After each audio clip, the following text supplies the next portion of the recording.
Cristian Hudvalker también va a tener un comentario en ese sentido, pero ¿qué te parece sobre todo este tema? En realidad era la crónica de una muerte anunciada, pero ha salido con patada y puñete, ¿no? Una heroína, Mónica, en la lucha anticorrupción. Sí. Pero es que hay que reírse, ¿no? Porque sí, claro, a destiempo, ¿no? Los gringos dicen too little, too late, muy poco y muy tarde. Porque obviamente si el tema era la lucha contra la corrupción, ni bien recibes una llamada indebida, porque uno tiene que poder llegar y armar su equipo, pero recordemos que, digamos, desde la génesis todo venía mal. Ella nunca debió ser repuesta en un cargo tan importante como de salud por el fracaso que había tenido. Entonces, me parece que es parte de una cuchipanda y cuando ella se sale del libreto, de una cuchipanda que ella había admitido, de la cual ella había sido parte, sale con el pie en alto, más por pataleta y por piconería que efectivamente algún tipo de compromiso en la lucha contra la corrupción, Mónica. Bueno, eso no quita que se determine si efectivamente hay detrás, ¿no?, un interés específico sobre un cargo que, se designó en mayo, pero eso no le quita, por otro lado, lo que tú acabas de señalar, una pataleta de la ahora expresidenta de Salud. Muy bien, lo dejamos aquí, punto final. Adelante contigo, Cristian. Gracias, Mónica, por el pase. Nosotros arrancamos inmediatistas. Suéltame la cuña, José, por favor.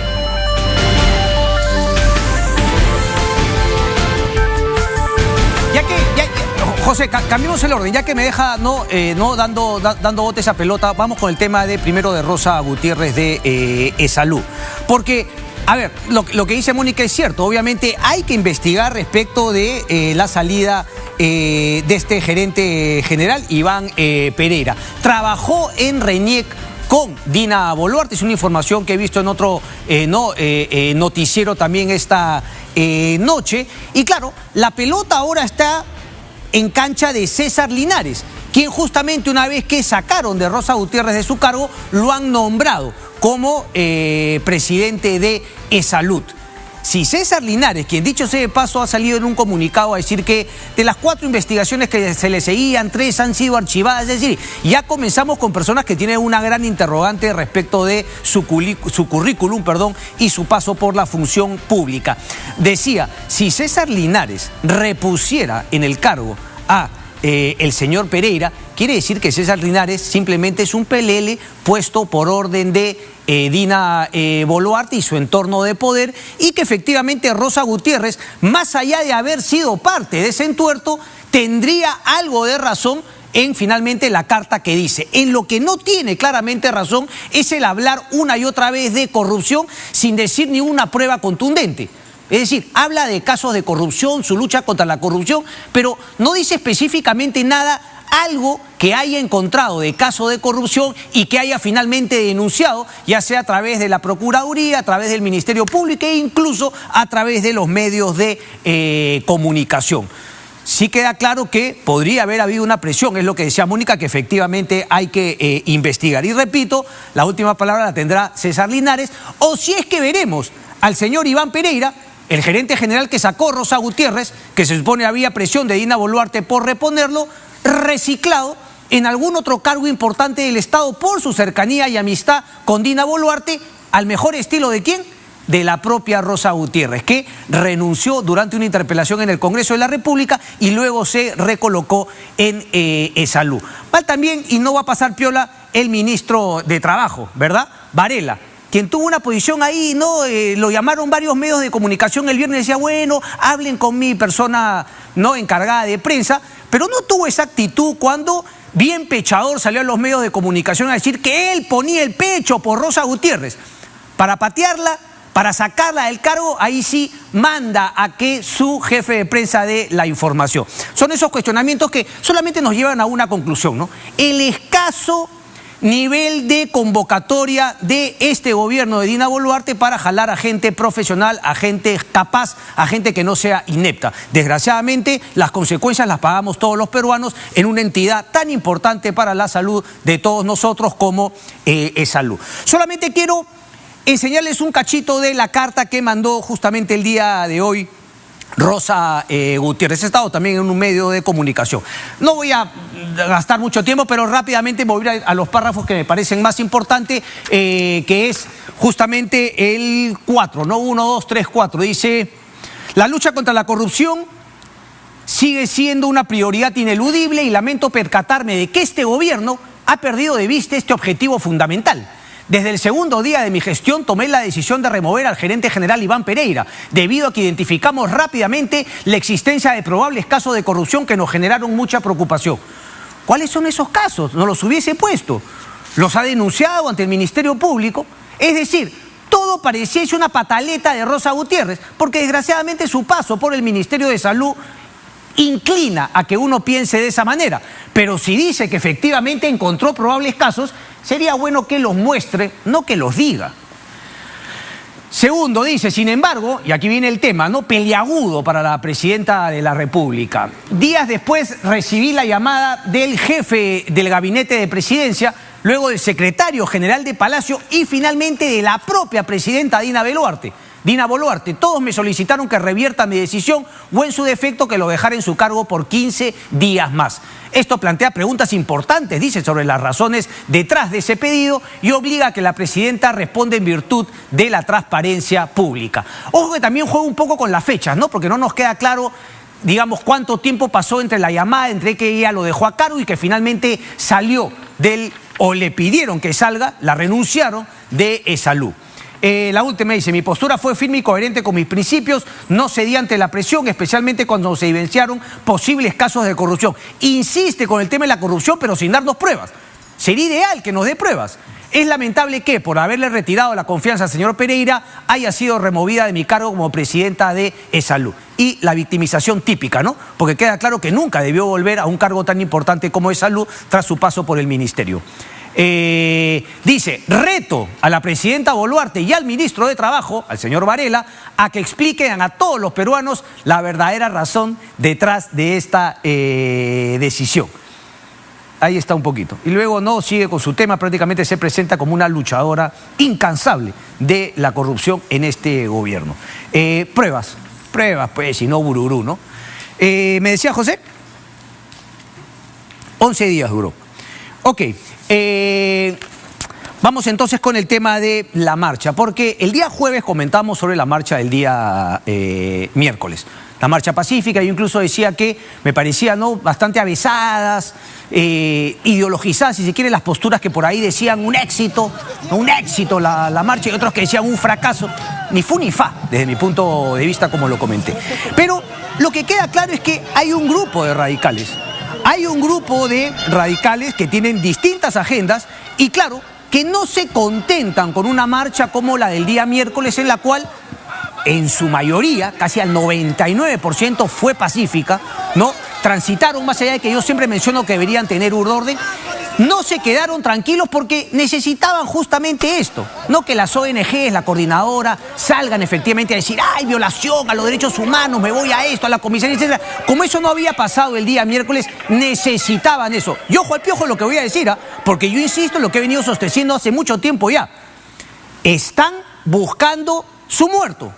Por favor, hay organismos, hay personas que necesitan a esas personas que finalmente mueran para que sea una profecía autocumplida y poder sacar provecho de esa situación. No les importa la vida de los peruanos. Lo único que quieren es justamente esas personas muertas para poder llevar a otro nivel lo que son intereses políticos, intereses económicos, etcétera, etcétera.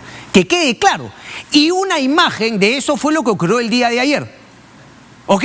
Tras la marcha, lo que se necesitaba era violencia. Y el día de ayer, los que han salido a marchar, ¿no?, eran los más radicales, los que estaban más decididos a enfrentarse y los que obviamente querían una fotografía, querían heridos, querían enfrentamientos. Yo también voy a decir que en algunos casos la policía les dio en la yema del gusto a estos radicales que justamente buscaban esto. En algunos casos hay que decirlo así, hay una imagen, muéstrame la imagen, sobre todo, porque también hay que decirlo, lo dije la vez anterior, las señoras que fueron a enfrentarse en el verano, ahí están, son las mismas, ¿no?, que justamente incita a Susa, un periodista del diario La República en alguna región del país, no le voy a dar mucha pelota, pero son las mismas personas que vinieron, creo que fue en marzo, que fueron a picar a unos policías, creo que estaban en la Plaza San Martín, y los policías nuevamente, de manera torpe, lanzaron una bomba lacrimógena a muy poca distancia. No, creo que son mujeres aymaras. en alguna región de Puno, efectivamente. No, las mismas y que buscan obviamente provocar. Y repito, el policía cae en el absurdo de la provocación y le regala la fotografía. Afortunadamente no hay mayores heridos, la empuja ahí, no debió hacerlo de esa manera, pero quedaba claro que se buscaba esa reacción, se buscaba esa fotografía.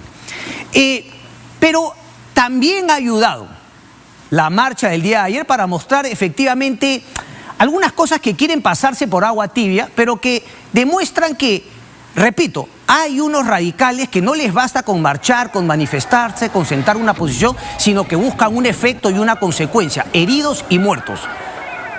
Si son ciudadanos, civiles, mejor aún. Si son policías también vale, porque podría hablarse, ¿no?, de una represión, etc. Y esto es justamente una imagen de una persona que lanza, ¿no?, una bombarda, ¿no?, es un arma. Le cae en el tobillo al policía. Eso lo captó justamente nuestra compañera ayer, Trilce Reyes. Posteriormente se ubica, se identifica a esta persona. Y ojo con lo que hemos puesto, porque hemos tenido una discusión interna con nuestro productor. Dice, ¿no?, brigadista hiere a policía con bombarda. Esas bombardas pueden causar mucho daño, ¿ok? Son, repito, por eso digo que son un arma, así como una vara de un policía puede ser, ¿no?, un arma contundente respecto a una persona. Queda claro que la bombarda también. No son casos similares, porque la policía tiene un protocolo, esta persona claramente no. Lo que busca es dañar, generar violencia, heridos y buscar luego esas reacciones. La imagen que vemos ahí es de la persona que lanza la bombarda. Nosotros el día jueves aquí también mostramos claramente, pero entiendo que no se le ha identificado todavía al que lanzó la bomba molotov el día miércoles.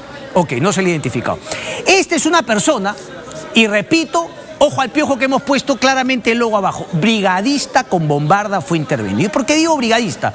Porque se ha prostituido, se ha corrompido la versión de brigadista. Ahora cualquier persona se pone un chalequito, porque he visto en algunos medios de comunicación también una persona que se hace llamar brigadista que finalmente clama haber sido víctima, ¿no?, del abuso policial. Vamos a entendernos.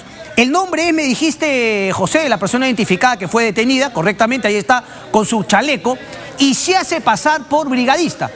Él mismo se ha autodenominado brigadista, así como hay periodistas autoconvocados, ¿no?, en todos estos términos que se están utilizando en estas últimas marchas de estos años de violencia. Dime, perdón. Ahí está. Vamos a ponerle ahora nombre y apellido. Se llama Vladimir Molina Espinosa, 35 años. Esta es la persona que se hace llamar, y por eso lo ponemos entre comillas, brigadista. Y cuando uno pone en Google una búsqueda sencilla de esta persona, detecta que el hombre se hace pasar como director o presidente, ¿no?, qué sé yo, coordinador de la Brigada 14N. Brigada 14 de Noviembre, tiene su página en Instagram, tiene su página en Facebook, y dice luego, súmate a las luchas justas como brigadistas. Ponme acá, por favor, la pantalla. Esto lo hemos impreso de la Google. ¿Me puedes hacer un zoom, por favor? ¿Sí? ¿Quién está? ¿Alguien? ¿Nadie? ¿Quién? ¿Cuándo? En esta. Ahí estamos. Ahí está. Ahí la tenemos. ¿Ok?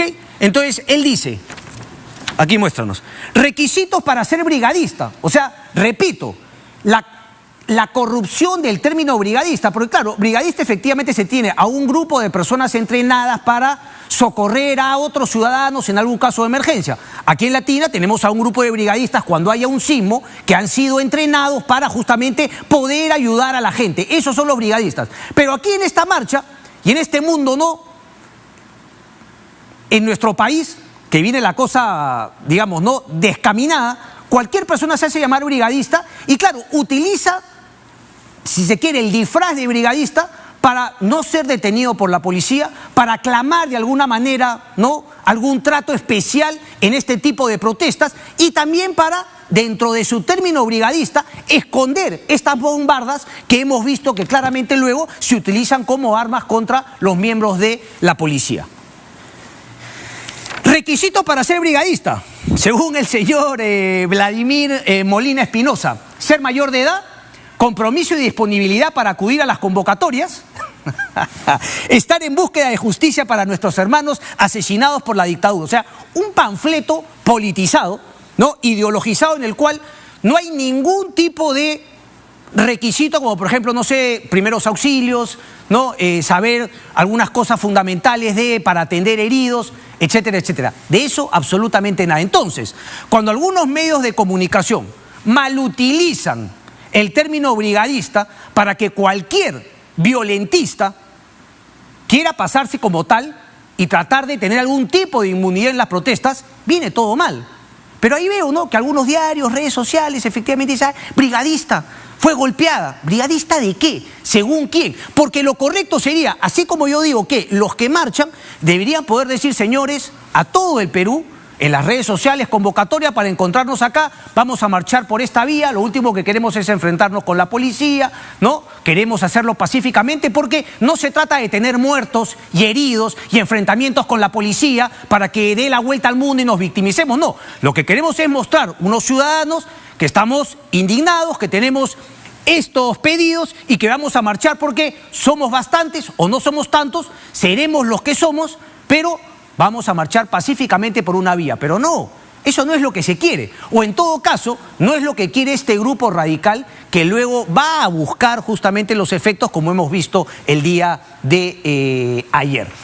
Me parece un poco lento también el actuar de la policía, dicho sea de paso, para identificar a la persona que mostramos con pelos y señas el día jueves por la noche que lanzó la bomba Molotov. Así que basta ya, ¿no?, con esta cantaleta de que yo soy brigadista, somos un grupo de brigadistas.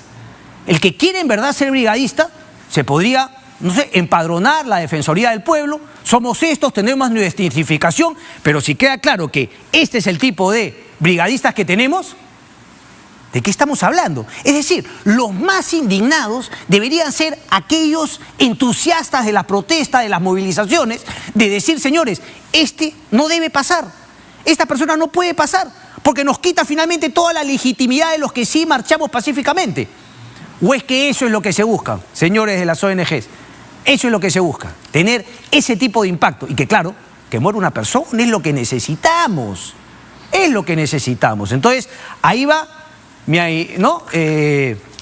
mi preocupación, que en los próximos días se va a buscar justamente eso, la profecía autocumplida. Así que la policía va a tener que redoblar esfuerzos para actuar de manera inteligente. Porque, repito, no se busca únicamente una marcha pacífica como la del miércoles. Se buscan muertos, se busca heridos. Eso es lo que se busca. ¿Qué otro tema?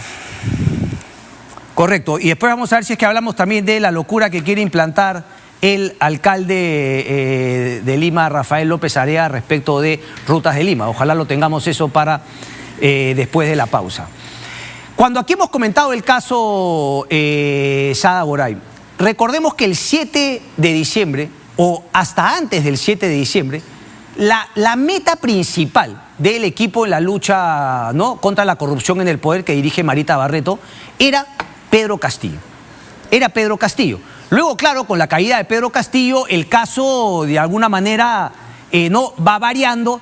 Se genera la convicción de una organización criminal claramente, ¿no?, conformada por Sada Goray, Tijero, Fernandini, que actuaría con la otra organización criminal que venía desde Palacio de Gobierno y que incluía al núcleo de familiares, amigos. Luego está el gabinete en la sombra y, claro, en el caso de Sada Goray, para llegar al presidente Castillo, estaba Salatiel Marrufo como asesor del ministro de Vivienda, Heiner Alvarado. Pero yo lo decía hace un par de semanas, el obstáculo que parece insalvable para la Fiscalía de poder llegar de todo lo que tiene declarado por aspirantes a colaborador eficaz o aquellos que eran aspirantes y ahora ya no lo son tanto, como el caso de la propia Sada Goray, se topaban con esa barrera infranqueable de que Heiner Alvarado no soltaba prenda.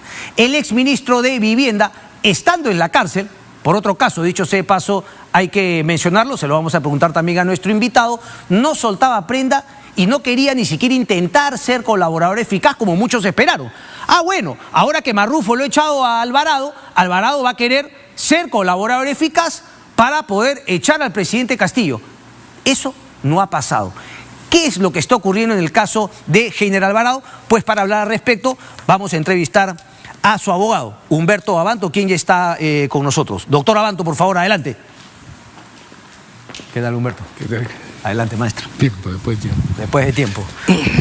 Doctor, a ver, lo he escuchado en sendas entrevistas esta semana, pero cuénteme un poquito para, digamos, ¿no?, contextualizar a la gente. ¿Cómo así llega Heiner Alvarado al gobierno de Pedro Castillo? ¿Cómo así llega?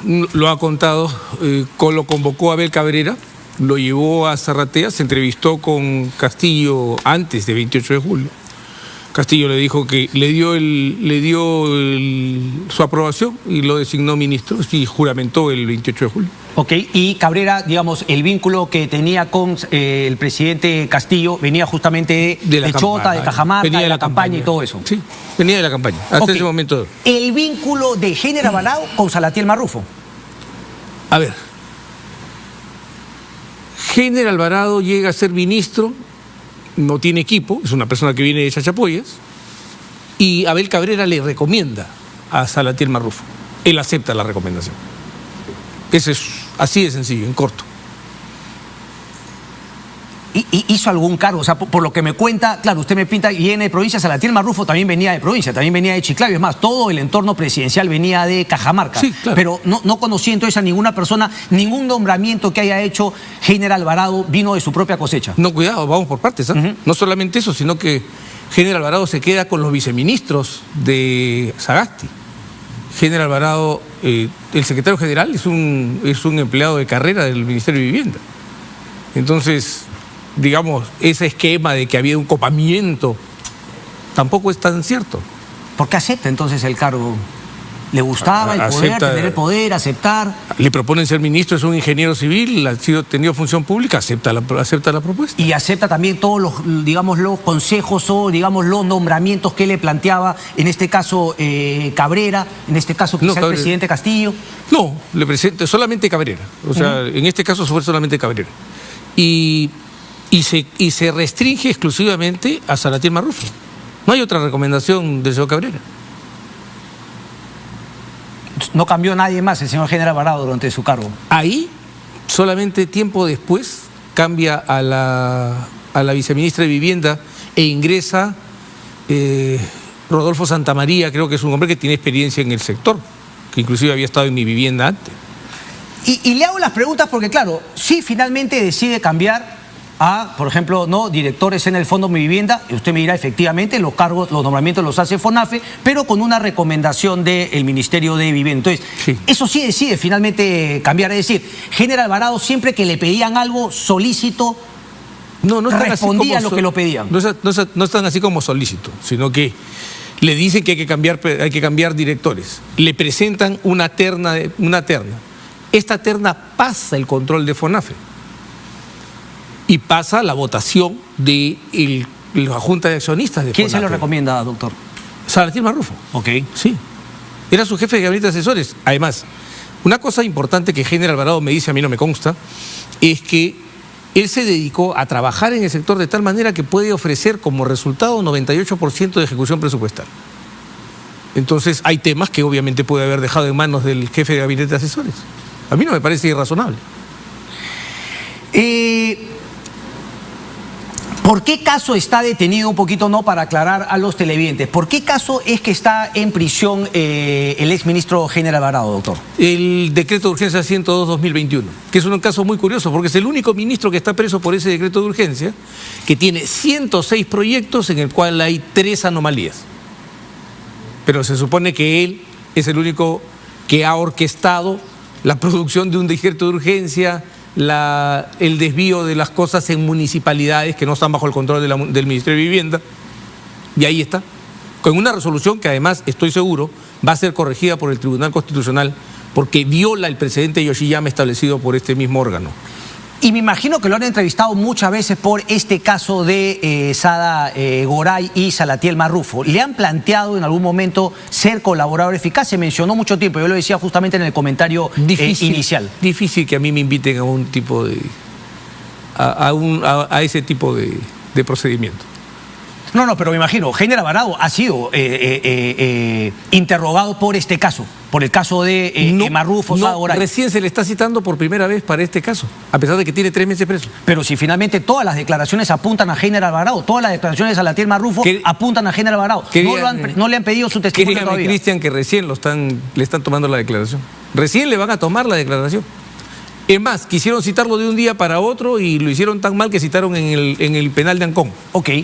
Quiero entender, usted desde su punto de vista, ¿no? Obviamente con la explicación que le da su patrocinado, ¿dónde entonces terminaría lo que es cierto y lo que es falso de lo que declara Salatiel Marrufo y de todo el esquema de corrupción que vemos hacia un costado de Marca Group, de la empresa Marca Group? Hasta donde llega la capacidad del señor Marrufo de probar sus dichos. Porque la cosa es muy clara para mí. O sea, quien dice algo está obligado a probarlo. Nosotros no aseveramos nada. Nosotros estamos esperando que todas las aseveraciones del señor Marrufo, que son publicadas con gran estruendo porque las libera la información del Ministerio Público, se acrediten. Tenemos 7 meses esperando que eso ocurra. Ok, pero por ejemplo, tenemos... Justamente me lleva a una pregunta final que le quería hacer, pero vamos adelantándola. Se habla del tema de la colaboración eficaz. ¿Ustedes los que creen que, por ejemplo, se debería legislar respecto de que un colaborador eficaz, lo dicho por uno, podría ser o no debería ser corroborado por otro colaborador eficaz? No. ¿O finalmente debería quedar en manos del juez hacer esa decisión, hacer esa valoración? La Corte, esta regla que ha recogido la ley aprobada, el proyecto de ley aprobado por el Congreso, es una regla jurisprudencial. Y yo no escuchaba a nadie gritar nada cuando la Corte Suprema estableció que no se puede corroborar el dicho de un colaborador eficaz con el de otro. ¿Por qué? Porque son 2 testigos sospechosos, y sospechosos porque están buscando un beneficio y además confiesan ser delincuentes. Y esta es una posición de la Corte Suprema añeja, no es que ha comenzado ayer. Entonces, cuando se hacen este tipo de declaraciones estruendosas de que la reforma del proceso de colaboración eficaz va a traer su desaparición, yo creo que lo único que quiere hacerse es escándalo. Le voy a dar un ejemplo muy sencillo sobre el plazo, por ejemplo, el plazo de corroboración. En la ley de arrepentimiento eran 10 días. 10 días para corroborar los dichos del arrepentido. Y en el procedimiento de colaboración eficaz que se hizo bajo la inspiración del doctor José Carlos Ugaz, el proceso tenía 90 días prorrogables a 60 para corroborar los dichos. 150 días. El Congreso le está dando 8 meses, más 8 meses adicionales para el caso de organizaciones criminales. Comparemos los lapsos. Entonces, ¿usted está de acuerdo con el proyecto de ley o con la ley que finalmente el Congreso aprobó y que ahora ha observado de manera parcial el Ejecutivo respecto del plazo únicamente? Pero además, a ver, usted cuando va a una colaboración eficaz renuncia al derecho a guardar silencio, al derecho a un juicio público, el derecho a contrainterrogar a los testigos. Okay. Renuncia como a 5 o 6 derechos. ¿Esos derechos usted los puede renunciar sin asesoría jurídica? Bueno, en nuestro sistema actualmente, que es un sistema estalinista, sí. El fiscal puede hacerlo, sí. Okay. Usted puede ser invitado por el fiscal y tomar esa decisión sin presencia de su abogado, sin consultar con su abogado. Ok, entonces me queda claro, usted está a favor de ese tema. Ahora, sí, claro. ¿Un colaborador eficaz con un testigo sí podrían corroborarse las versiones entre ellos? Ah, claro, si hubiera un testigo fiable, sí. Ok, pero no debería finalmente quedar en manos del juez que... Porque usted me dice, claro, efectivamente, si ha habido un pleno y han definido eso, pues ahí está la jurisprudencia. Ahí está la jurisprudencia de la Suprema Corte. Entonces usted me está diciendo que ya no se necesitaría esa ley. No, pero ¿por qué? Hay muchas cosas, le explico. Todas las reglas de evidencia, por ejemplo, en Estados Unidos, son el recojo de la jurisprudencia de la Corte Suprema. Y aquí en el Perú, muchas de las reglas que están en la ley se han recogido de la jurisprudencia de la Corte Suprema. ¿Cuál es el problema de recogerlo? ¿Por qué se asustan? Pero ¿Por qué tanto manoteo, como dirían los muchachos? Pero ¿para qué ponerlo en la ley si es que finalmente ya la propia Corte Suprema había definido como un tema interno que 2 colaboradores eficaces no pueden corroborar sus dichos entre ellos? Para darle firmeza, la firmeza de la ley. Ok, pero entonces, tenemos a Sada Goray que efectivamente declara haberle dado dinero y Salatiel Marrufo que declara haber recibido dinero. Así es. ¿Eso a usted le queda claro que es cierto o también bajo esta premisa no son corroborables esas 2? No, pero es que hay un problema. La señora Goray ha acompañado la información económica de las entregas. Ok. Y el señor Marrufo ha aceptado que ha recibido ese dinero. Son 2 cosas diferentes. Correcto. Hay un solo problema para mí aquí. Y es que luego el señor Marrufo dice, yo le di a fulano y le di a mengano. Y la pregunta es, ¿cómo va a acreditar usted que dio? La pregunta es sencilla. Porque además hay algo que no nos ha presentado el Ministerio Público en todo este espectacular despliegue de fuegos artificiales. Y es, ¿cuánto ha devuelto Marrufo? Porque estamos hablando de 4 millones de soles. Solamente ha devuelto 100.000 soles, que parece una locura, pero solamente ha devuelto 100.000 soles, quiere decir que había una buena cantidad de plata. 4 millones de soles, sí, de los cuales se supone que dio 2 millones. Se quedó con 2 y le ha dado 100.000 soles. Buen negocio, ¿eh? Y está libre. Es un buen negocio. No, me queda claro que finalmente eso es una de las grandes debilidades que tiene el Ministerio Público, pero eso, digamos, no quita que la declaración de Salatiel Marrufo efectivamente se queda con la plata, pero usted me está diciendo que le permiten quedarse con esa plata o nadie le pregunta con esa plata a cambio de que haya inclinado su testimonio hacia Heiner Alvarado y al presidente. No, lo que yo estoy diciendo es dónde está el dinero. Ok. ¿Dónde está el dinero? La pregunta es muy sencilla, ¿dónde está el dinero? Bueno, lo habrá gastado. Dice que gastó 300.000 soles finalmente en las remodelaciones de la casa que supuestamente, según Marrufo, era también propiedad de Heiner Alvarado. Sigue faltando 1.700.000. Bueno, 1.600.000 porque ha dado 100.000. Ok, quiero preguntarle entonces, digamos, ¿qué sí fue lo que hizo que de alguna manera favoreció, desde su punto de vista, sin conciencia de parte de su patrocinado Heiner Alvarado para los beneficios de Marca Group? Por ejemplo, los cambios en el directorio del Fondo Mi Vivienda. ¿Quién se los pide? ¿Se los pide el presidente? Se los pide Salatiel Marrufo. O sea, él acepta la propuesta, la presenta, pero ojo, ni Mirta Vázquez, ni el ministro Franque, ni ninguno de los otros miembros del directorio o de la Junta de Accionistas de FONAFE ha dicho que Alvarado haya adelantado alguna gestión especial para esos nombramientos. O sea, fue ahí está, que vaya, que siga su curso regular. Hay el pronunciamiento. Pregúntale a Lorena Macías, era la jefa de FONAFE. Sí, Lorena Macías era la jefa de FONAFE. Pero, digamos, nadie está cercano como el vínculo de Salatiel Marrufo con Heiner Alvarado. Sin ninguna duda. El asesor de Heiner era Salatiel Marrufo. No, sin ninguna duda, el jefe de gabinete de asesores. Entonces, que confiaba plenamente. A mí lo escuché en una entrevista decir que, claro, su patrocinado reconoce responsabilidad política, responsabilidad administrativa. ¿Qué significa eso un poco? Es decir, fui negligente, se me pasaron las tortugas y finalmente, pero no recibí ningún dinero. No, debí ser más desconfiado en todo caso, es lo que él me dice. Debí ser más desconfiado, debí suponer que había acá algo.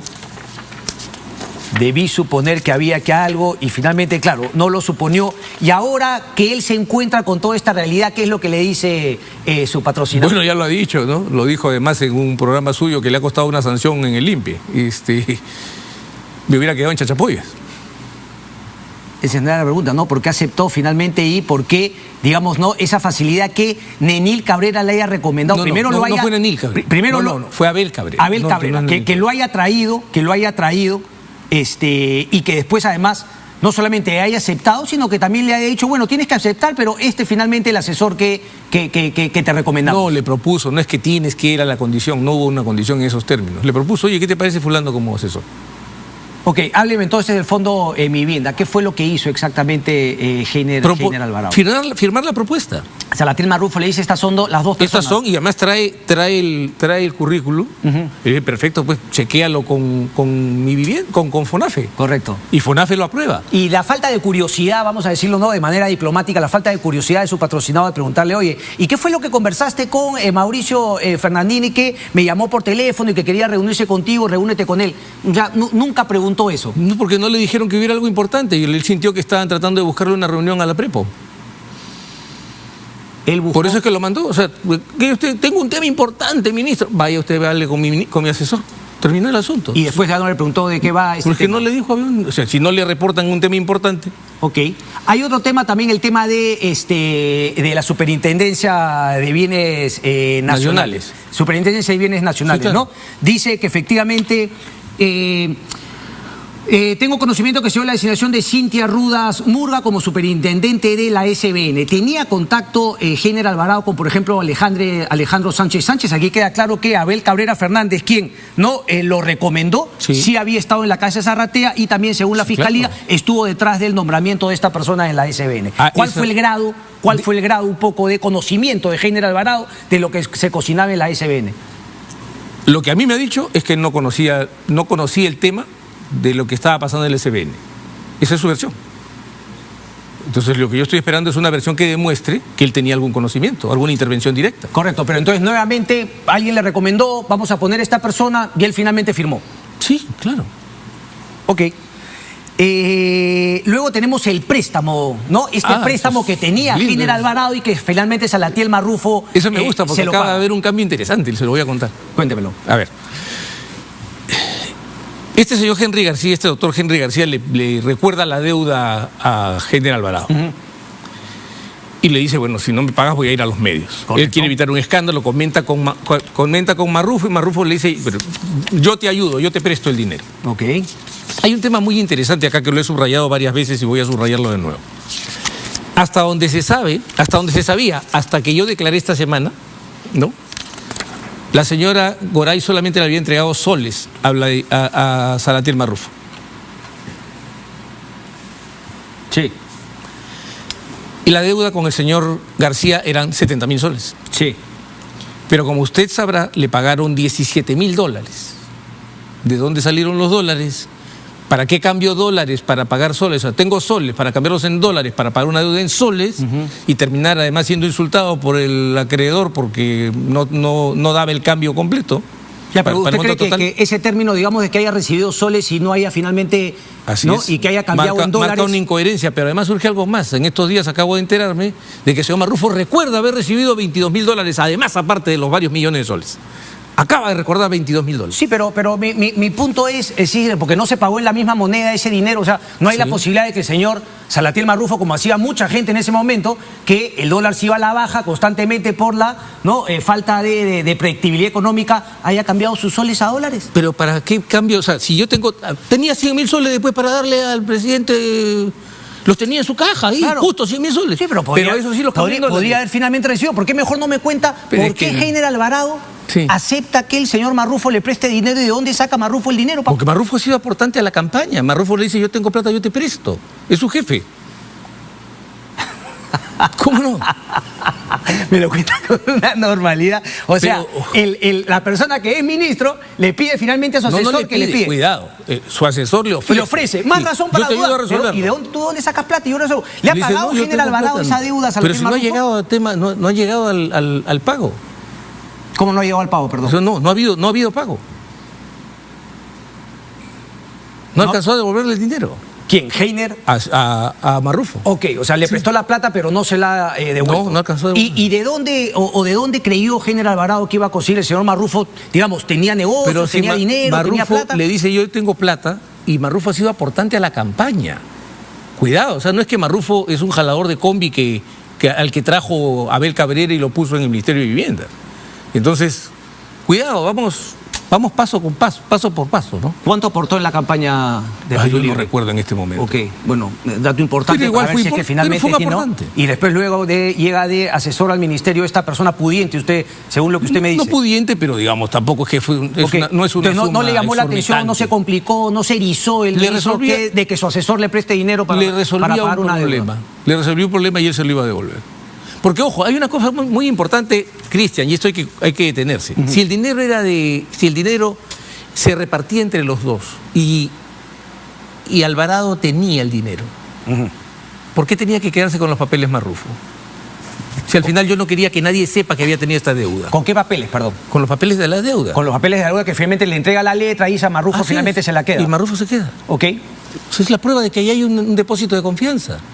Un depósito de confianza entre Marrufo y Heiner. Claro. Pero si nadie duda de ese depósito de confianza, sino usted me dice que la confianza llegaba para algunas cosas, pero no llegaba para la corrupción que ha confesado el señor Salatiel Marrufo. Pero, perdón, eso es lo que me llama la atención de su defensa, usted está confundiendo la confianza con la complicidad, que son dos cosas distintas. Bueno. El que quiere confundir las cosas es usted, no yo. Bueno, muy convenientemente. Cuando ese tema es un tema de confianza y cuando está la corrupción, es que no confunda confianza con corrupción. ¿Quién ha dicho que la confianza y la corrupción son lo mismo? ¿De dónde sale eso?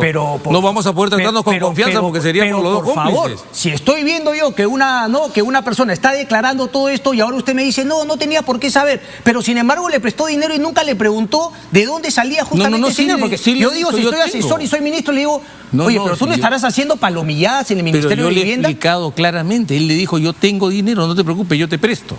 Además, esto pasa comenzando la gestión. Eso no pasa en otro momento. Explíqueme, y aquí te voy justamente para que usted la aclare, porque también fue una palomeada de la Fiscalía que en nada ayuda efectivamente a la labor de la Fiscalía. La foto no es en casa claramente de no solo eso. Mauricio Fernandini. No solo eso. La foto no es encontrada en la casa de Mauricio Fernandini. Ok, la foto está en un celular. En un celular y sabían quién la había Fernandini. Y sabían quién la había enviado. ¿Quién la había enviado? Polo Campos, cuñado de Salatiel Marrufo. Entonces, ¿y dónde fue esa fotografía? En la casa de Salatiel Marrufo en Chiclayo, que era el cumpleaños de Salatiel Marrufo. Así, lo invitó a Heiner Alvarado, asistió Heiner. Pero presentarlo así, presentarlo en un requerimiento de prisión preventiva, presentarlo en una disposición de formalización, presentarlo a los medios para obtener 2 portadas en 2 medios distintos. Yo no voy a defender el trabajo de la Fiscalía. Pero aquí lo que queda claro es que ellos harán una cosa, pero las pruebas también son contundentes respecto de la posible vinculación. Para ellos. Lo que hay son indicios. O sea, hay dichos, ni siquiera hay indicios. ¿Qué están los dichos del señor Marrufo? Ok. Aparte, repito, como siempre digo, aparte del vaho que sale de la boca del señor Marrufo, ¿qué más ha visto usted? Alejandro Sánchez y por el otro vínculo, finalmente los sobrinos y todo, podrían llegar en la casa de Zarratea, ya no solamente Salatiel Marrufo vinculando a su patrocinado Heiner Alvarado. ¿No teme que por allá, por ese lado, pueda venir alguna sindicación a Heiner Alvarado? A mí me ha dicho que él no ha vuelto a Zarratea y que no se ha reunido con ellos. Ok. Vayamos entonces ahora a la única, o digamos, el tema más cercano a lo que Marrufo estuvo de Heiner Alvarado y del presidente Pedro Castillo. Heiner Alvarado le ha confirmado esa famosa reunión en el Ministerio de Vivienda en la que, según Marrufo, le dio una bolsa con dinero al presidente Castillo y que se le entregó a quien acompañaba al presidente Castillo. No, esa es me ha dicho que no, y en segundo lugar la versión es muy curiosa, ¿no? ¿Por qué? Porque primero la visita del señor Castillo es una visita, como gustan decir los militares, inopinada. O sea, no está anunciada la visita. Cuando llega Castillo, Heiner recuerda que le están debiendo 50.000 soles. Ese es el relato de Marrufo. Que le están debiendo 50.000 soles, que no le han dado lo de ese mes. Entonces le dice, ¿qué te parece si le damos 2 meses? Y entonces, Marrufo, que no estaba preparado porque nadie le había advertido que esto podía ocurrir, revisa su cajón y encuentra justo 100.000 soles. Pero exactamente 100.000 soles. Pero más interesante aún, tenía una bolsa de regalo en la que cabían exactamente los 100.000 soles. Perdón, doctor, ¿de dónde me saca ese relato? Porque el relato en verdad, el de Marrufo, es que efectivamente Pedro Castillo estaba molesto porque le debían dinero y el presidente dice, voy a ir al Ministerio de Vivienda a recoger este dinero. Él no puede decir eso. El relato es distinto. Hay una visita del presidente y cuando el presidente llega, cuando el presidente está llegando, Heiner Alvarado le dice, ese es el relato que está en la declaración de Marrufo. Revíselo. Que dice que llegó y que... Porque hay que darle. Entonces yo reviso y tenía 100.000 soles. Justo tenía 100.000 soles. Pero además no solo tenía 100.000 soles, sino que previsor él tenía bolsa de todos los tamaños y tenía una bolsa que justo cabían los 100.000 soles. Una bolsa de regalo en la que cabían los 100.000 soles. Ok, pero a usted le queda claro que estuvo el presidente ese día. Y que fue finalmente con una persona y que su nombre no fue tomado abajo, sino que fue en un parte de incidencias. Por favor, Cristian, usted y yo sabemos, no podemos engañar aquí. ¿Qué? El desplazamiento del presidente de la República es imposible que no se note. Se registra en todas partes. Así que ese cuento de la Fiscalía que quisieron ocultar el movimiento del presidente es como que me digan que estaba corriendo un mamut por la Plaza de Armas y nadie lo quería. Pero lo que queda claro es que la entrada al Ministerio de Vivienda no está registrada. Pero ese es un problema de seguridad. No hay ¿Dónde está alguien que haya dicho me dieron la orden de no registrar?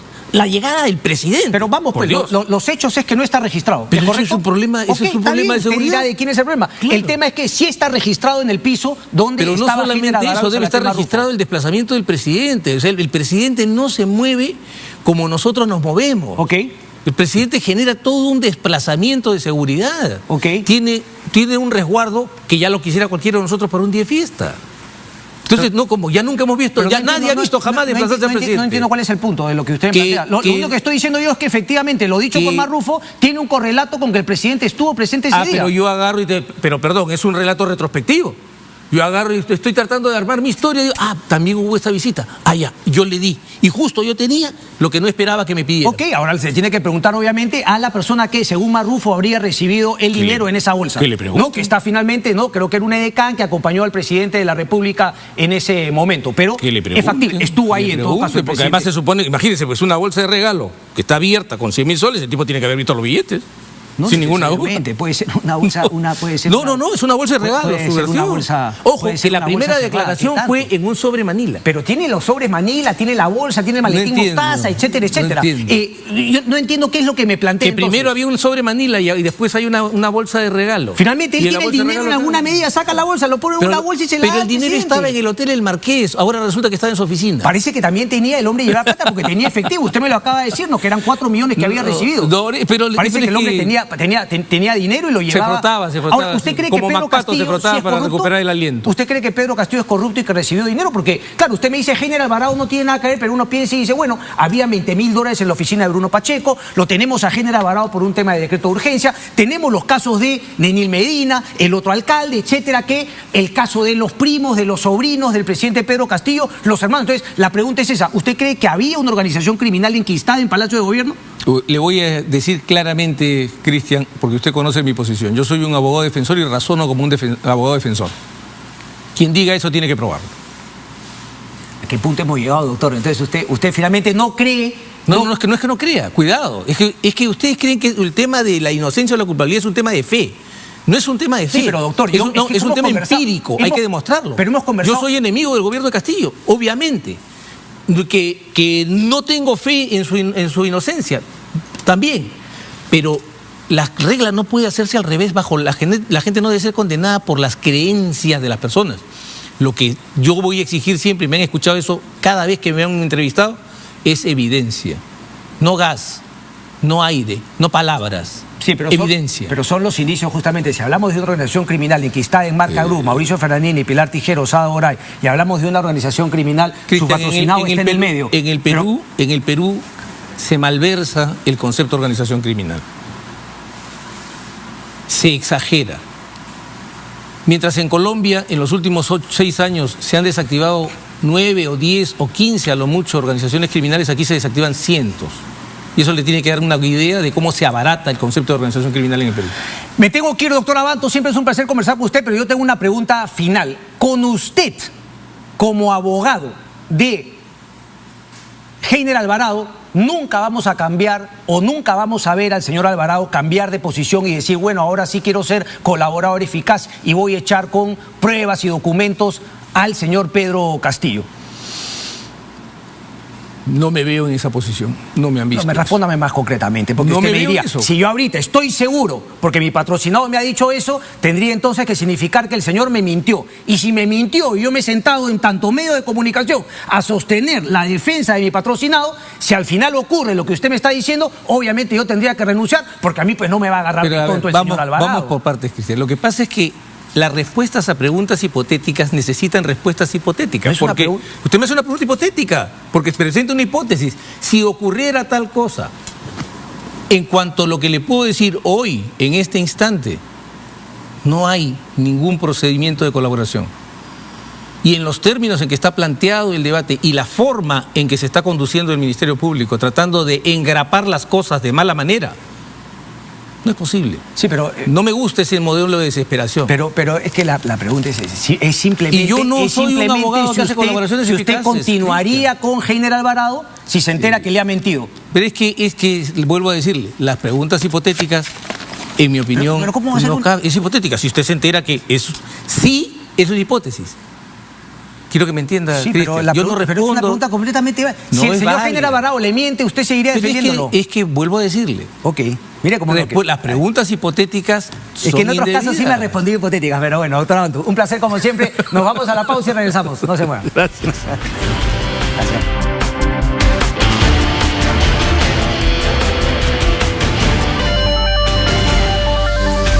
Bien, ponte el banner, por favor, Nobleza Obliga, ¿no? ¿Qué pasó ahí? Uy, nos fuimos a deportes, tranquilo, un momentito, no comas ansia, ya viene Latina, ya viene Latina Deportes. A ver, nosotros aquí tuvimos a bien utilizar un cuadro que había publicado muy claro, contundente el diario Correo, pero el diario Correo, digamos, tuvo un desliz, a cualquiera le pasa, y había incluido a Kira Alcaraz entre justamente las que estas bancadas, digamos, indebidas, que tenían intereses. Obviamente después el diario Correo se corrigió, así que a nosotros no nos queda otra que también corregirnos y disculparnos. Kira Alcaraz no estaba en esa lista, no tiene investigación. Creo que era por el caso Mochasueldos, efectivamente. No es claramente una Mochasueldo, así que también nosotros hacemos nuestra la corrección del diario Correo.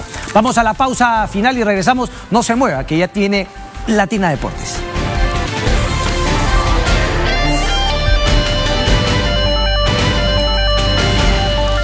Bien, nos vamos, lo dejamos con Latina Deportes, conmigo hasta el día martes. Miércoles también vamos a estar porque se define, ¿no?, la nueva mesa directiva en el Congreso de la República y obviamente viernes 28.